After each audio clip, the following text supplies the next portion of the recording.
almost feel like Gordon Bombay would have taken his career to even further heights. Everything's flashy, everything's cocaine, everything's Fun. Open wide for some soccer! I don't care what your personal thoughts are at home. I care that you hate the Call Cowboys. this college rule! Welcome, everybody, to the Sports Experience Podcast. I'm Chris. This is Dom, couple of comics who just like talking sports, hanging out. And today, I hope you didn't eat 30 minutes before you started listening to this episode because we're getting in the pool. Who we talking about? We are talking about, up until Michael Phelps, and some might even say, still, the greatest American swimmer of all time. Well, he really popularized, Jesus Christ, this sport to where I feel like Michael Phelps comes up later and is like kind of can shine in his light that he really... But was that snaggletooth douchebag rocking a hairy chest, That's true. an awesome mustache, and a tighty McTight Speedo? So many world records with so much more hair than the swimmers now. I'm going to tell you what, that's an All-American swimmer, and that was an All-American bulge. All-American man. All-American man. Mark Spitz. Mark Andrew Spitz, born February 10th, 1950 in Modesto, California. Both parents, Lenore and Arnold, Jewish. We can confirm in this episode. That's right. We can. The oldest of three kids. Early in his childhood, though, the family moved to Hawaii. Yeah, they moved to Honolulu, and they said that he was almost impossible to keep out of the ocean. Yeah. Which, I mean, the water beckons sometimes. Yeah. Sometimes you just want to walk right in and say, screw everything. But he was doing it for happy reasons. I think his mom said, you should have seen you should have seen this little boy dash into the ocean. He ran like he was trying to commit suicide. And at 3 years old, I bet that looks a little weird where kids just like... Yeah, just running straight, just bowled over. Yep. I mean, what I did find very interesting, though, as like a spider web, because this is the spider web podcast. It's true. They always like to go to the Waikiki beach. Nice. And I don't know if you're familiar, but we did an episode on someone who learned to swim there and whose statue is there.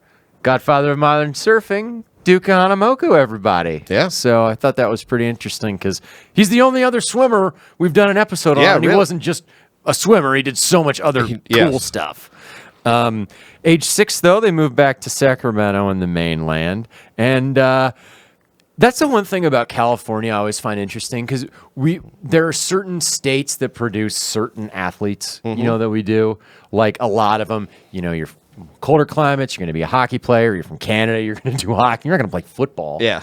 But California, the weather's nice all the time. You can kind of just pick whatever sport you want. That's very true. Because you're not going to be a swimmer in Minnesota.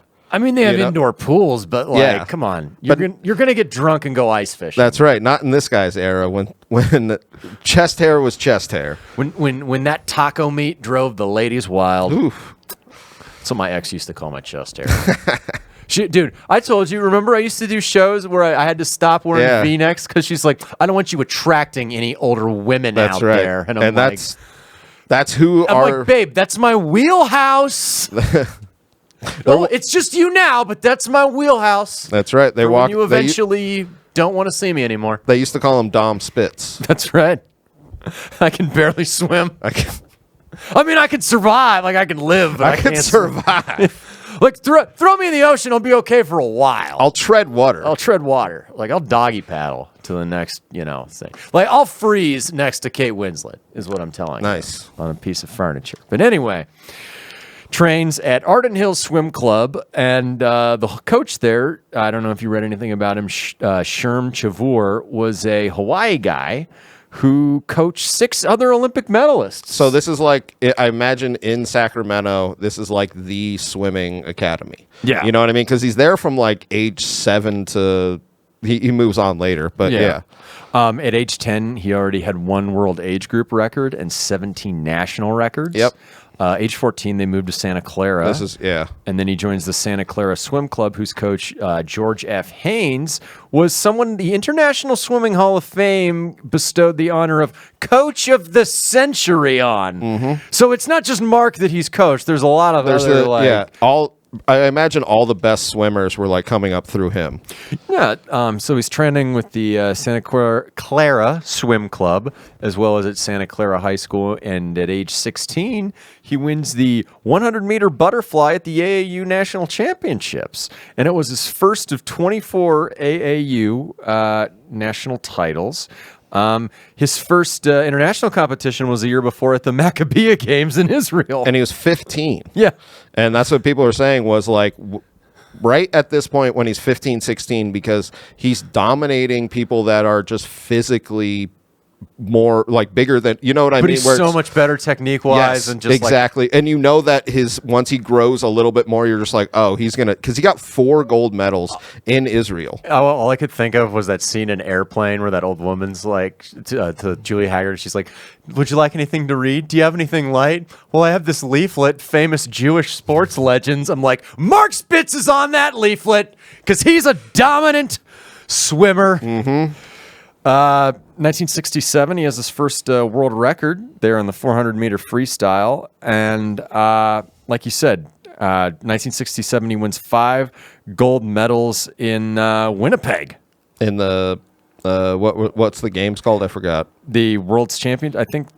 Or is it the Pan Am? Yes, that was the one. It's the Pan Am because this is when he has his record. So he has 5 golds in this, and it wasn't broken until like 2006 when a Brazilian guy got 5 golds. And they were talking about it. They were like going in because this is 67. In 65 he wins a ton. In 66 he wins the AAU, and then 67 he wins all of these at the Pan Am. Going into the 68 Olympics. At Mexico City. He's the guy. He's the biggest name in swimming. And boy, is he sexy. Oh, my God. I don't know if we're going to be able to get through this podcast. Oh, just that swimmer's bod. I mean, what I'm thinking right now is nice and cut. That's right. So he actually went in with a lot of confidence into these games. He's got that Semitic swag going, Mark Spitz. Justified confidence. Justified. He's dusting everybody in the damn pool. At this time, going into it, he's the holder of 10 world records. So he has like literally the butterfly 100, the butterfly 2. And they were just like, yeah, he said he's going to win 6 gold medals. We actually think that's going to hacken. And he won gold medals. He won, but only in the relays. Only in the 2 gold medals in the relays. The 400-meter freestyle and the 4x100 and the 4x200. The 100-meter butterfly, he finished second to Doug Russell. And which a lot of people said... That one probably had to smart for him. Well, a lot of people said butterfly was his best. It was, yeah. 100-meter butterfly was his best. Doug Russell, who was another American, who was the other... And he was good. We're not... he's in the Olympics for a reason. He lost to him by half a second, and they said that he had... Spitz had won against Doug the last 10 times and the only 10 times they had ever raced. You know what, like, literally, he came to the Olympics, and I this isn't a Doug Russell one, but I was like, that's baller. Do you know what that's like? That's like when Coach Danny O'Shea goes in at halftime and inspires those little giants by telling them one time. That's true. All it takes is one time. And then the icebox shows up, which is great because she helped them win. It's true. Anyway, off of the Rick Moranis tangent here. Yeah. He's left off the 4x100 meter medley relay because he didn't win, and they end up setting a world record. Yep. So that had to stick, and this is why I enjoyed researching this, because he could have gone into depression mode after these Olympics. Well, he said he was. It's crazy to think this, winning 2 gold medals, a silver and a bronze at this Olympics. And he said right after it, he said it was very disappointing and I really have to train myself to be better. And he actually changes his whatever you want to call it, the swimming academy that he goes to. So 1969, he goes to the University of Indiana, or IU. Did you see what he said about this? And this is what I mean, this is what I love. 68 Olympics, very disappointing. He really has like a fork in the road, and you know I love forks. Forks are awesome. That he literally is like, I could have stayed where I was swimming or gone on to swim for a university, and he said it was the biggest and best decision of his life to choose to go to Indiana University, be a Hoosier, throw a chair in that pool. You can't deny it. First, you have to tie up one of the basketball players before you throw a chair, or an official, and throw the chair in the pool. He was, much like Bobby Knight, he was swimming in a sweater. It was just called his chest hair. That's right. Taco meat, Mark Spitz. All right. His coach there, Doc Councilman. Yes. Was the coach in Mexico City as well. So he was probably dude, just make me better. Yes, because I bet it was very much like that, where he was like, if you come to Indiana for 4 years, next Olympics, we're going to show everybody. You can be a student athlete here at Indiana. He won 8 individual NCAA titles and won the 71 Sullivan Award for the top amateur student athlete in the country. And he also got his nickname at this point, which I do love, a good cheesy nickname. I do like this. Mark the Shark. Could you imagine if so this is 72. I think Jaws came out in 77 or 78. Could you imagine every time he went into that pool, dun-dun, dun-dun. It would have been better than Baby Shark, right? I also like annoying. a bunch of nerdy swimmers being like, whoa, check this out. Yeah. Mark the Shark. And they're like, what? It rhymes! We're not calling him Mark the Dolphin anymore. Oh, no. Oh, God. So really a great Hoosier career, even if the 72 Olympics doesn't happen, he still has all of this stuff at 20. Everything you wanted to have happen between Olympics for him happened. Yes. As far as everything was just dead set on 72 and going to Munich. As far as I'm getting better every year. I'm kicking the crap out of people. I'm getting cool nicknames. I'm looking sleek in my Speedo. Oh, man. Everything's coming up spitzy. Because he after this, he really is the face of swimming in the 72 Olympics. He kind of was for 68, but it's way more where they're no, this is it. I mean, when you think about it, as far as the 72 Olympics are concerned, he's the face of the game as an athlete. That's true. There's other stuff we'll talk about that's not so nice, but he's the face of, especially for the United States. Yep, 22. And how much better were the Olympics when the Cold War was going on? Oh, man. It's impossible to get into the Olympics now. How? We need an enemy. We need an enemy, and we need an enemy that's actually really good at Olympic sports. Yeah. This is what's really great, because when we start medal hunting, and when it's us and Russia, and we're we might have to drop a nuke on these fools. Right? God, we've done it before. They won in ladies badminton. It's the end of Western civilization. Anyway, 72 Olympics. Maybe the greatest Olympic showing. He said he's going to try and win 6 in these games. He said he's going to try and win 6 again. We go to Munich, and he does not win 6. He does not win 6. In fact, he enters 7 events. And what does he do, Chris? He wins 7. And what does he do in all of them? And this is my favorite. Oh, he sets records in every single one. World records in all of them. I was just going to say, that one's ridiculous. I love the fact that he entered every single one he entered. It was he won by a lot. Except for one, I think he won by the last one. He won by a half second. It's when we talked about Eric Heiden, where he went to Lake Placid in 1980. I mean, granted, it's Winter Olympics, and the water's frozen for those. But what it is is 5 and 5? Yeah, 5 and 5. Yeah. So he won the 200 and the 100 meter butterfly, the 200 and the 100 meter freestyle, the 4x2 and the 4x1 freestyle, and the 4x1 medley, which he swam butterfly in, which everybody says he is the strongest. That's his best stroke. Yeah, he's the strongest butterfly out there. The thing that, because we're about to get into kind of what happens after this, but the thing that was ringing to me after he won these, because there's a couple of things we'll talk about, a little controversy, a little whatever. Yeah. But after he won these, he literally said, if I had entered 7 competitions and won 6 gold medals, that would have been a failure. Exactly. And you're he just told the ABC lady that. Yeah. That mindset is wild. That's like Last Dance Jordan. Yeah. or just like Tom Brady's life. Just like walking by one of the other swimmers, like, what did that dude just say? Yeah. Sir, I didn't say anything. I will murder your family. I love that in that Jordan documentary where he's like, I literally never said that. Yeah. I wouldn't have said that. And you're just like, that makes more sense. He's just like, and I took that personally. That's the one. So you're thinking, man, this is great for Mark Spitz. He wins 7 gold medals. He's the face of these games. Nothing could go wrong for anybody. Munich's put on an awesome show with all this excitement, and oh my God. Well, I want to say this one little stupid controversy that happened was... Oh, the medals? Yes, okay. Because for the medal ceremony, he actually had his shoes, so he wasn't wearing them. He just kind of like draped them over his shoulder, and the Russian Olympic Committee tried to get whatever, like him in trouble because they said it was advertising and a sponsorship deal, and he had to literally prove that he never got paid for them, and he just goes, these are like 2-year-old shoes. You know why? Because we won in ladies badminton. Oh my God. And they didn't want it getting exported on the other side of the Iron Curtain. You know what? We're the ladies badminton champion of the world, and I don't think we actually are on that. I think I think no Korea idea. might be. Well, I'm a ladies badminton aficionado. Connoisseur? Yeah.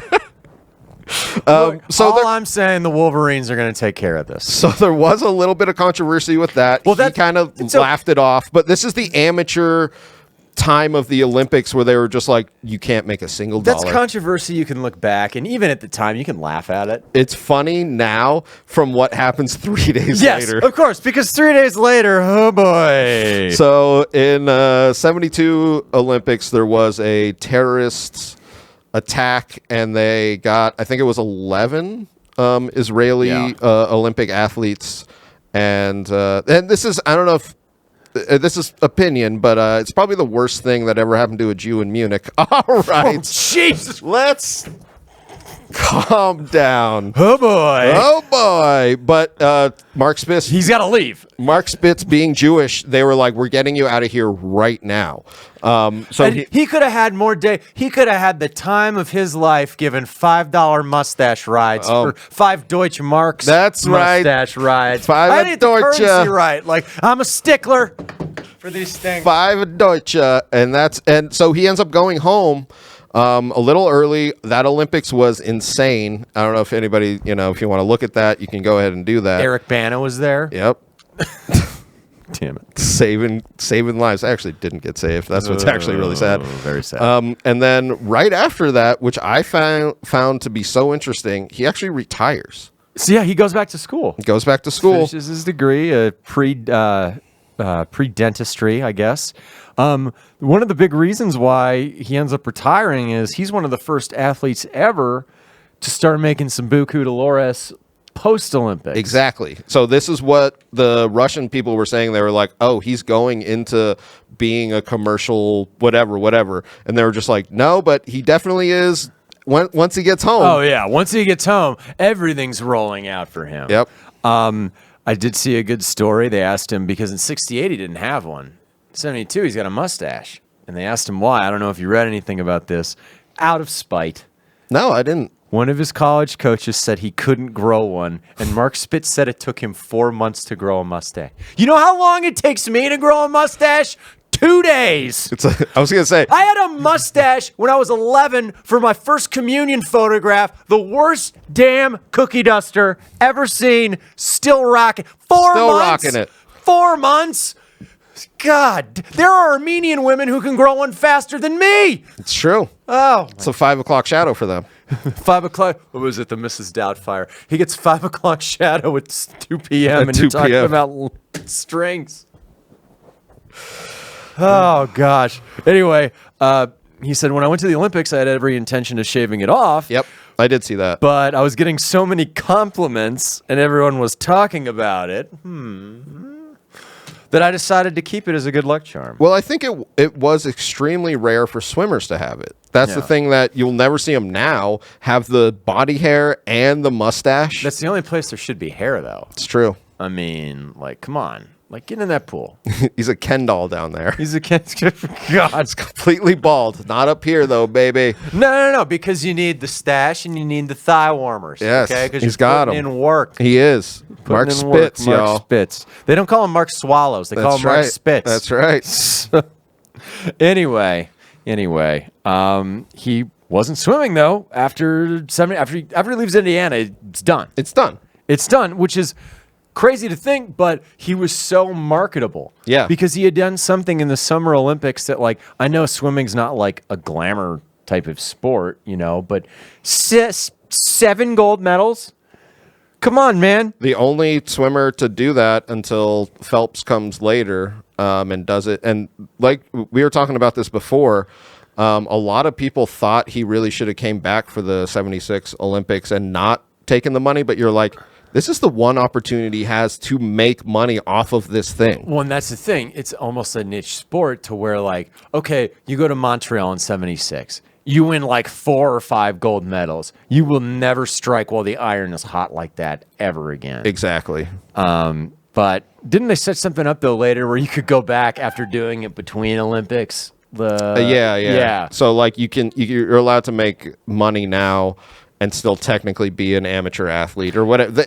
It had to have been. The amateurism is just so squeaky clean. Well, that's the other thing with, like, the original Olympics. They would be paying them so much money from, like, the prize, and now, like, the prizes are so minuscule. They're like, this doesn't even pay for my travel. The prizes are like when you're out in the first round of Legends of the Hidden Temple. You're getting a crappy Casio keyboard. It's true. Are you a Blue Barracuda? Who are you? Oh, man, I am so orange iguanas. Oh, my God. That's wild. Dude.